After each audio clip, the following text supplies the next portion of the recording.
All right. So, last Sunday, we had the singing night in between, so hopefully we all still remember. We kind of went through what anger was, the problems with it. So we have anger leads to sin. It resides in the same place in the heart as murder. It's condemned as a work of flesh. And then anger is characteristic of a fool. So today, I'm going to kind of switch section 5 and section 6 here. So we're going to start in section 6. Anger does not accomplish the will of God. Will someone read James 1, verses 19 and 20 for us real quick?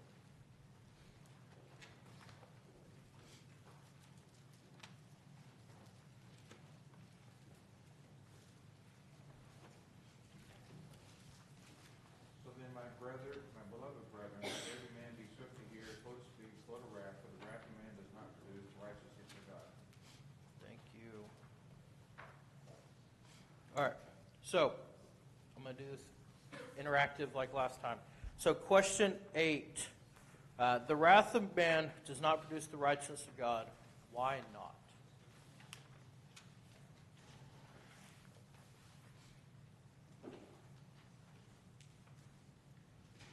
My deal was that our wrath has to do with selfishness, and so selfishness is not part of righteousness.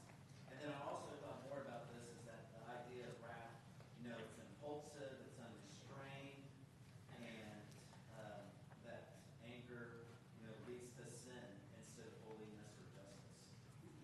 Yep. And that's kind of the theme we see through the rest of the book that we've gone through as well, is all of these are sinful because they're about us. They're not about God. If the focus is on God, then you don't have the sins of the flesh. Okay, so will someone read Matthew 6:33 for us?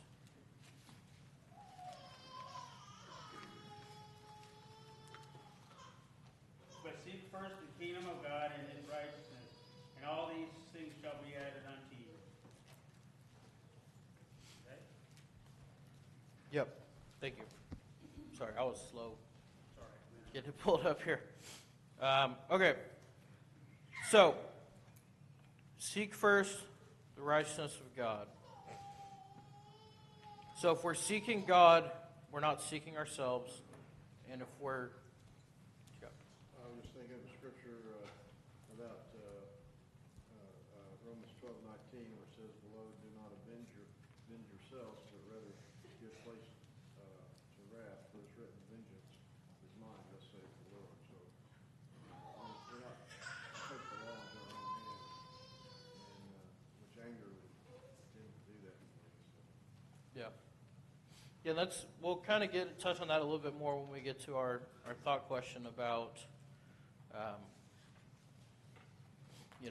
the times Jesus showed self-control kind of lends itself also to, when Jesus acted and how he acted.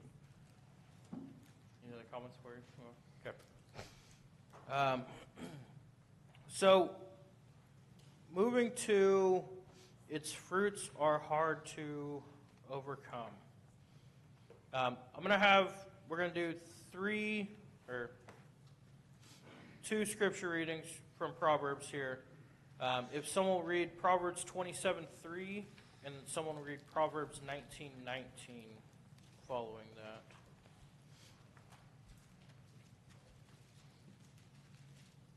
The stone is heavy, and the sand weighty. The fool's wrath is heavier than the bow.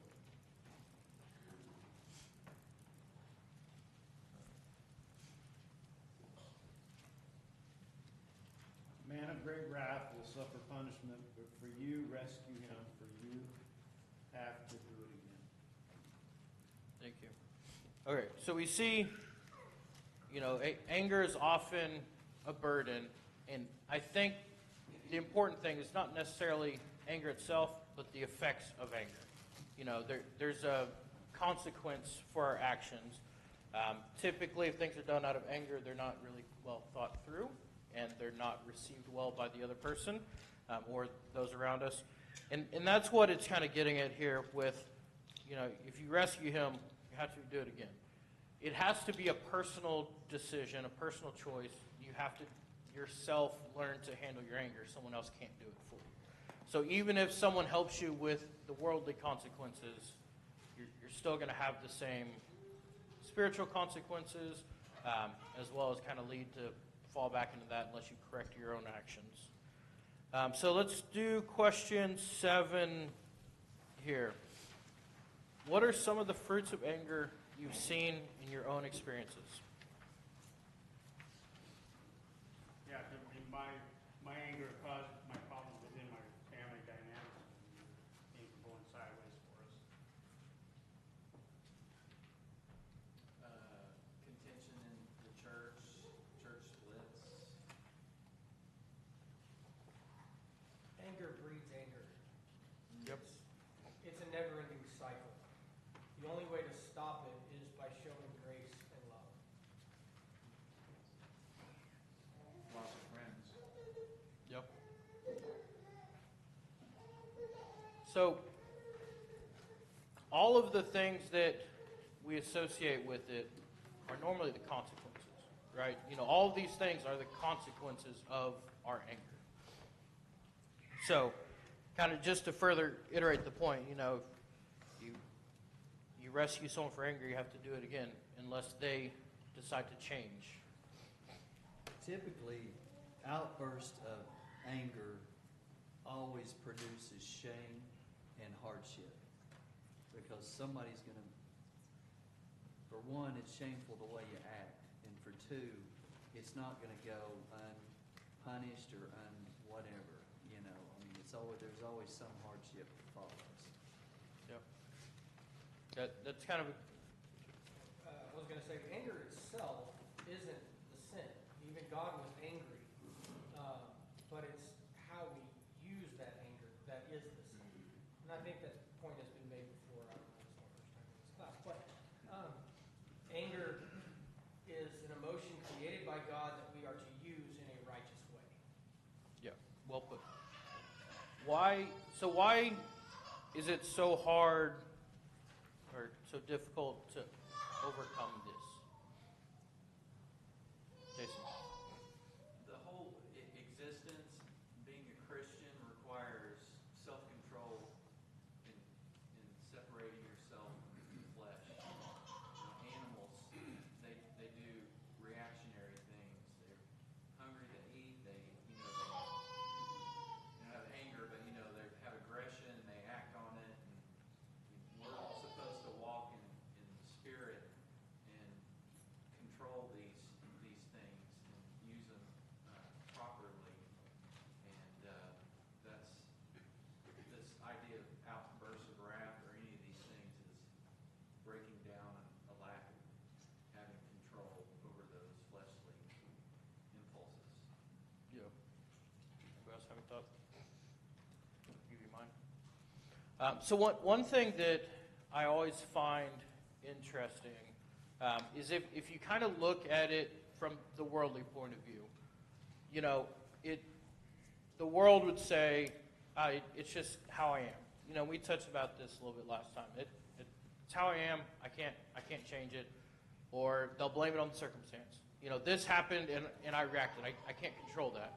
But I always find it interesting that the one thing you can always control in this life is how you act and how you react and what you do. But the world, in order to justify their actions, they act as if you can't. But it's always the one thing that's in your control is how you act, how you operate, what you think, maybe not the immediate emotions, but you can take a second to pause. You can do all these things to control your own actions, and it's not always dependent on the circumstance. Trevor, it's ironic that we want to be in control. We talk about being in control, yet we let other people control us by making us angry. You use the illustration of somebody cutting you off. They didn't even know you exist, yet they're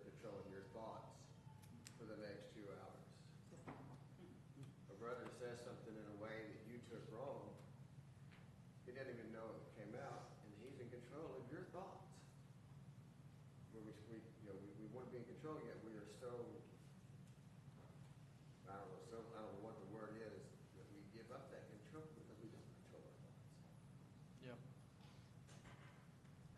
And also, so this is just an example, when DJ coached, he had a boy that would have these outbursts of anger all the time, and he would say, I can't help it, I can't help it. And DJ pointed out to him, he goes, well, you seem to take credit for controlling your actions when you do good things. And he said, he goes, so you can't help that either, so you shouldn't take credit for that, you know? And he said the boy was like, oh, you know? Yeah. And I find it interesting that we tend to be that way. When we do something wrong, we have an excuse for it. When we do something right, yeah, that was all me.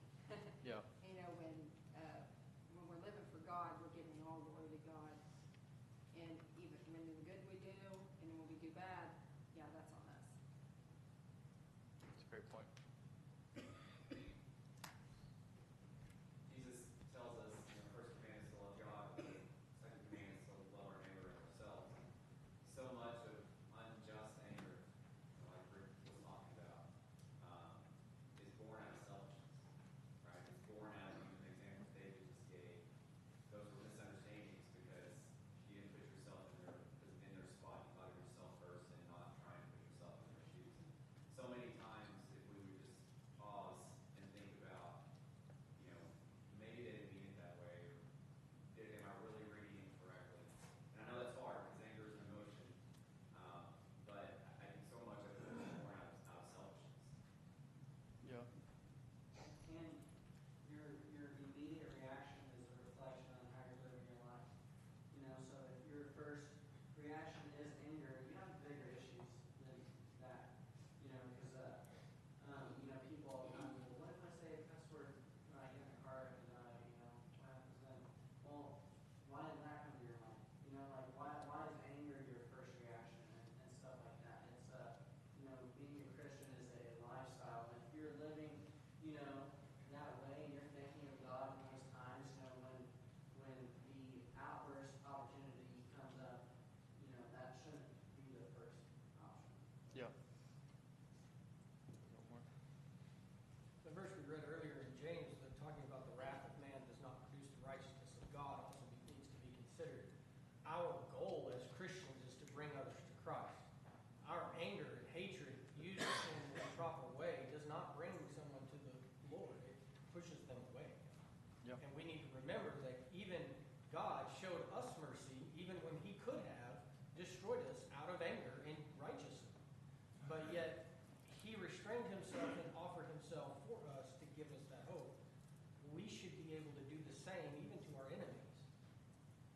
That Yep. should subdue our anger. Yeah, I forgot someone made the comment last time, if you think about what was already given for you, you'd have a lot more humbleness for forgiving others. You're pointing out. Jeff. Oh, Jeff. Well played, Jeff. My dad used to always, every time I would leave the house, my dad would always say, remember who you are. And when I was young and probably needed that advice, is when I failed to really appreciate what he was saying. I add to that, remember where you are. We are remarkably unaware of the fact that we are in Christ Jesus. And if we're in Christ Jesus, all the things that bring about these emotions shouldn't be there. Because we should constantly be realizing that we are redeemed, we are saved, and we're on a path that's leading to heaven. And our perspective is we're there now. And all these things are petty. And I like what everybody's saying about how we can overcome anger by, thinking about others and loving others. That's a product of us realizing we're in Christ Jesus. Again, we're not going to reach a spiritual conclusion through carnal means. Yeah. It's fascinating to me in this lesson that how we overcome anger, all the advice he gives, but basically he gives the list of the fruit of the Spirit, yet he doesn't reference Galatians 5. Yeah. In the lesson. But a spiritual mindset takes care of all of this. And it's a carnal mindset that creates the problem and the need for the lesson. So we just need to move from a fleshly being to a spiritual being. It sounds simple. It's not. Yeah. I think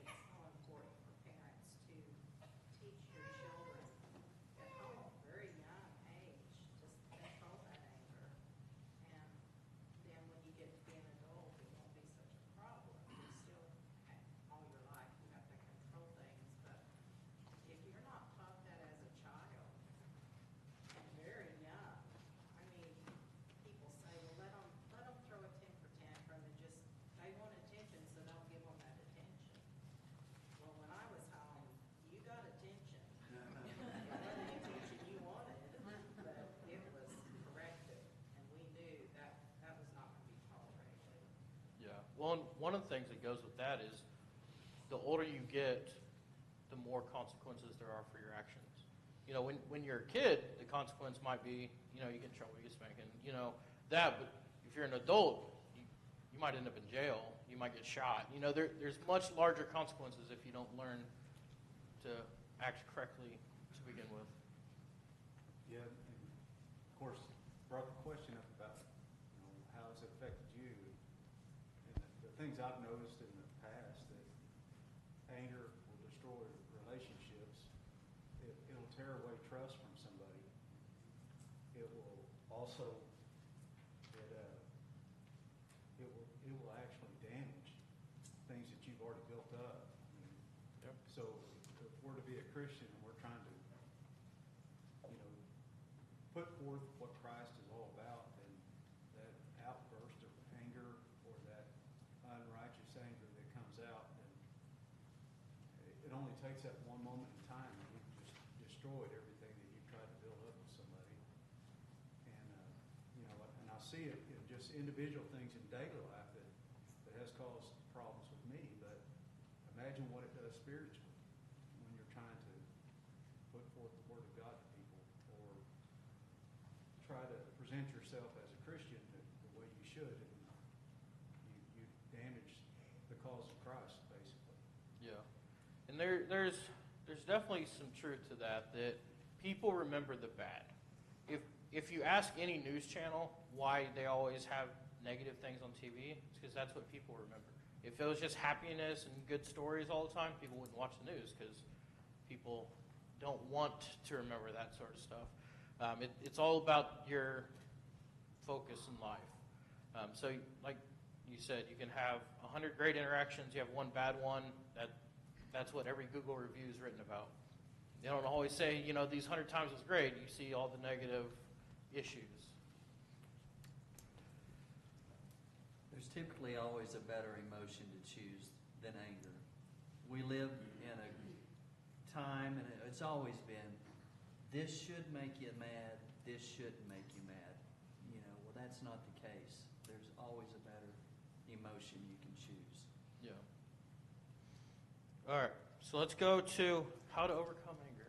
I feel like that was a fantastic segue into this section. So, you know, the way he puts it is, although anger is a strong and dangerous passion, it's not beyond our control. The Bible tells us that there are some things we can do to overcome the exercise of sinful anger. So the first one he lists is patience. Does anybody want to read? We're going to be in Proverbs for a good chunk of this. So there's 3 verses listed under section 1. We'll read all 3 of them real quick. So if someone will read Proverbs 14:17, and then Proverbs 14:29, and then Proverbs 15:18. He that is soon angry dealeth foolishly, and a man of wicked devices is hated.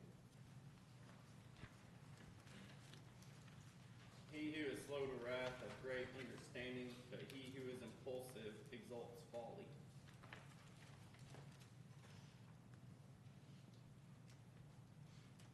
A hot-tempered man stirs up strife, but the slow to anger calms a dispute. Thank you.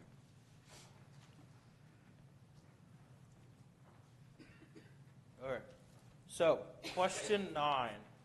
How does patience help us overcome anger?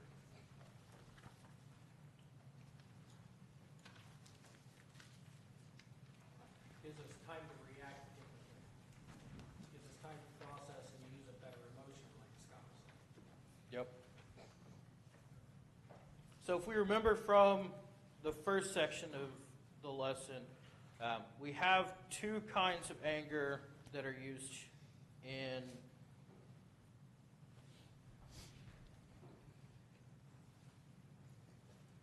trying to find my notes on it.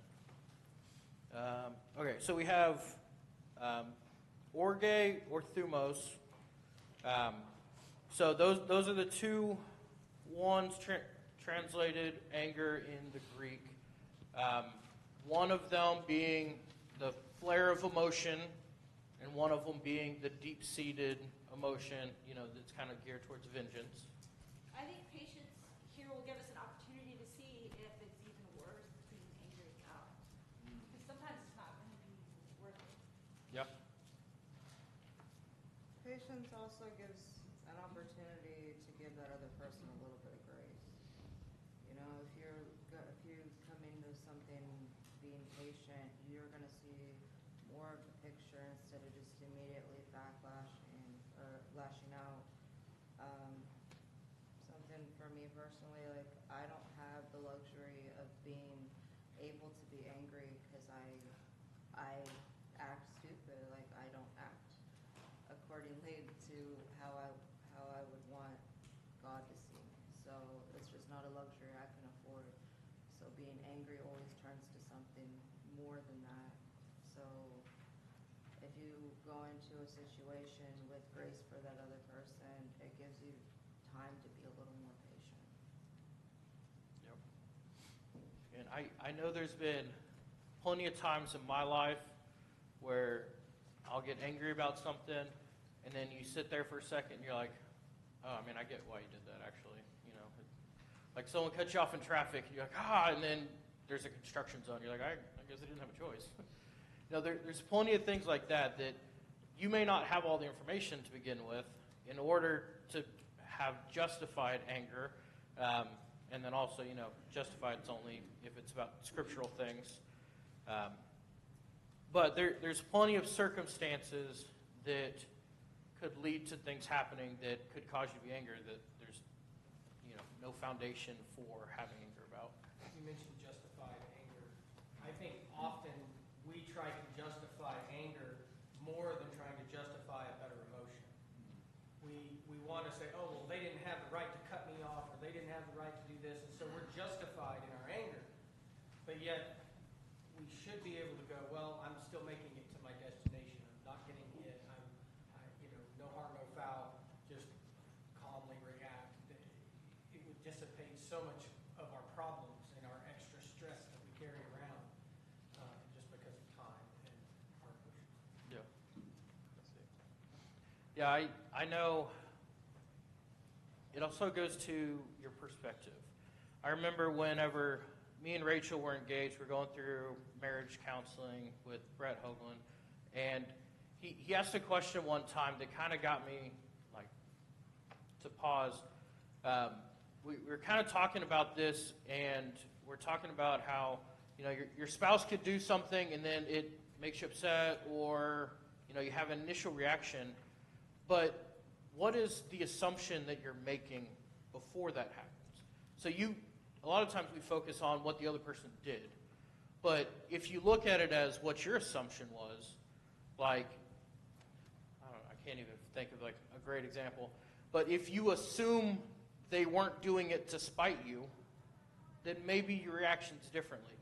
They say something to you and you take it in offense and probably didn't mean it that way. If you assume the other person has good intentions and they're not angry or out to get you, then your reaction changes based on that. Because to your point, anger breeds anger. Anything else before we move on to forgiveness? I think you're, oh, I'm sorry. Oh, it's okay. I didn't. I was just saying that's a good point because that goes back to the description of love, about love being patient, not self-seeking, and believes all things.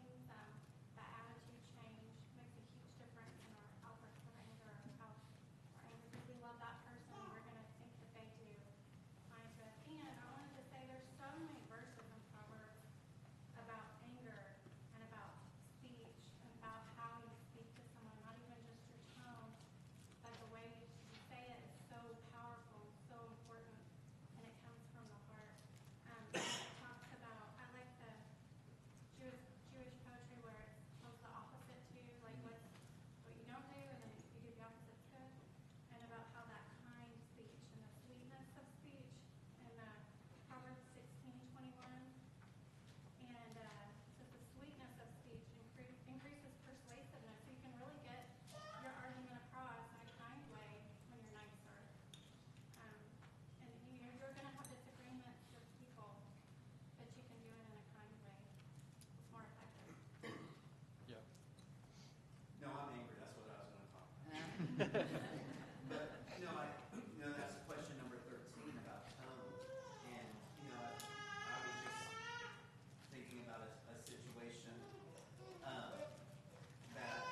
subject of patience, I love that the author brought up Colossians and talking about the traits of a Christian, and that they're not, they're slow to anger. They don't do these things.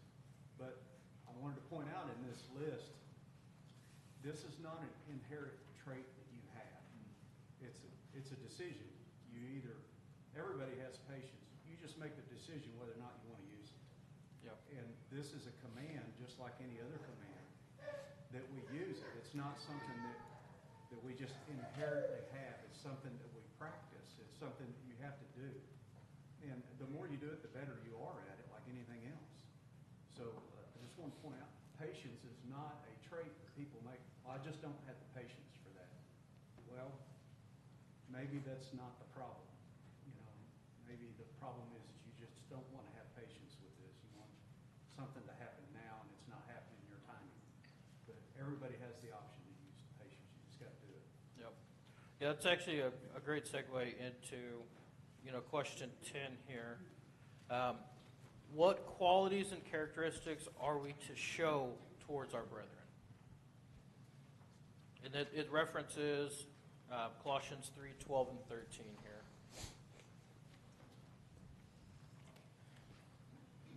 It says tender mercy, kindness, humility, meekness, long-suffering, bearing with one another.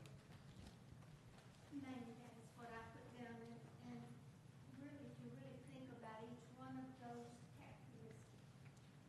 Because in life, we've seen there's times when you have to put all those in work for you. Yeah. One when One of the most difficult situations to exhibit patience is when someone's angry at us. And like when anger breeds anger, it's very easy to respond in kind. And I know I fail at that a lot. And I'm working on that as much as I possibly can because I don't want to do that. I want to respond with a soft answer like Proverbs 15:1. A soft answer turned away around. I had a friend who's a nurse, and they deal with people in their most emotional state, and their anger and their emotions are just peaked in every way.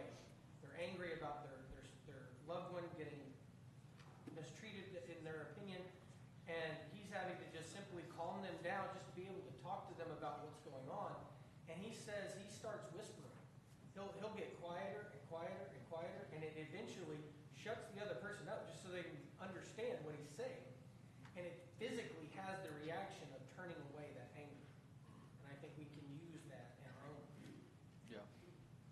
So when you think of this list, tender mercy, kindness, humility, meekness, long-suffering, can you display any one of those and anger at the same time? I couldn't think of a situation that I could be angry and still employ any of those. So it's not just don't be angry, but here's lots of ways to handle it. It's not, and to the point about the poetry, I love how almost everything we have that the word says don't do this, it has do this instead. And it goes, back to the heart that you don't have to, after you're angry, then decide. You put the things you're supposed to do into your heart, act on those, and then your reactions will follow based on what's in your heart. He's not in here. To DJ's, like car crash thing, like, what if I get in a car crash and I curse? Like, well, if you've never heard a curse word before, can you curse? No. If you don't regularly listen to anything that has curse words, is that going to be the first word to pop in your mind? No. So it's about what we put into our heart before the situations happen that also help us to control them. Like Daniel purpose in his heart. We can start out our day, the old adage, saying used to be, he got up on the wrong side of the bed. No.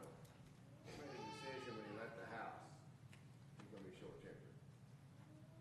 Right? And put on means to put it on, to learn it, to read it, to study it, to pray about it. Use God as help, not just, we'll see what happens. On purpose. There's a book out there called Triggers, the things that know what upsets you. And then if you know what upsets you, you either avoid it completely or you work on it, you see it coming and you work on it. And that means going to God for prayer and helping in that situation. But the choice you make early is, you know, I'm going to be kind today. And you can pray for that. I'm going to be humble today, and you can pray for that help. I'm going to be meek, and I can pray for that help. All of these characteristics, I can go to God and ask for help this day with these things. No matter come what may, I need help this day. Yep. So and that goes into the next one here we have is, I guess we're already on forgiveness. But if we go to the next one here, I'm going to kind of speed this along a little bit. We got self-control. So I kind of like a couple of the quotes that he puts in the book. So he has a quote from Aristotle, says, "Anyone can become angry, but to become angry with the right person, to the right degree, at the right time, for the right purpose, in the right way, that is not easy." And I think that, you know, we see that, and it sounds, you know, kind of like too far. But if you really think about it, that's kind of how Jesus acted in all of his interactions whenever he reacted to things. It was always the perfect reaction, which is in essence what that is referring to. Pages here. So if we look at, where is it? Proverbs 16:32. I'll read that for us real quick. Proverbs 16:32. He who is slow to anger is better than the mighty, and he who rules his spirit than he who takes a city. So why is the one that can control a spirit mightier than the one that can take a city? Takes more effort. Yeah.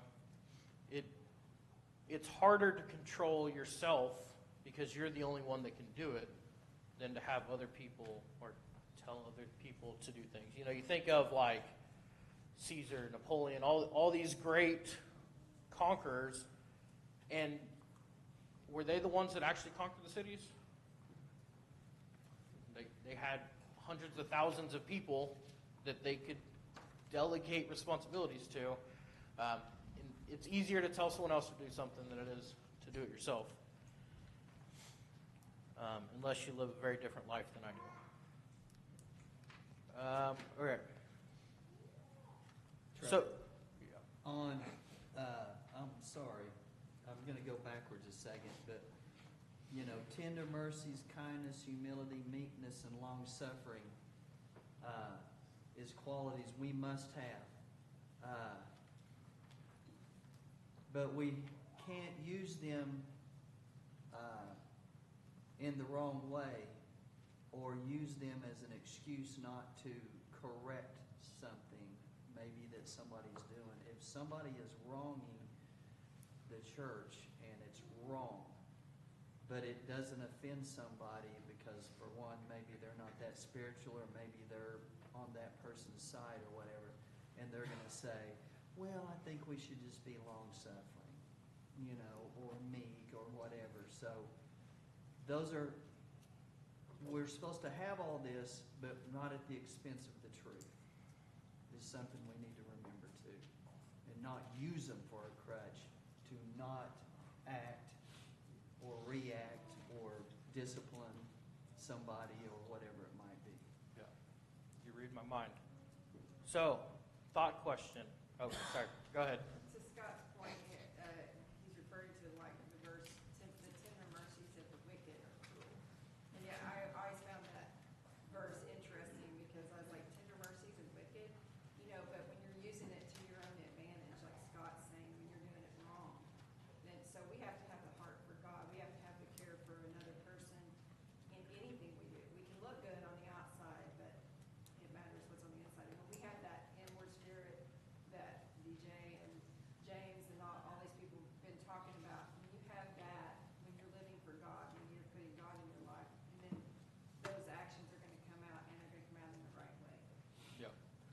again, we have, now I'm jumping into the thought question, so we got it. So, Jesus overturned the money tables. He made a whip of cords. But it wasn't a knee-jerk reaction to what he was seeing. He was, as the proverb, as he quotes from Zechariah, zeal for his house has eaten him up. He did not allow sin to continue, and it angered him. And he even used it, what we would call an outburst of wrath, just looking at it. But he used it in a way to make a point that truth is most important. We can't let sin slide. Yep. We have to act. Now, some sin you can train over time to get out of it. Some sin you got to grab them by the shirt collar and pull them out. But we have to use that anger in a righteous way.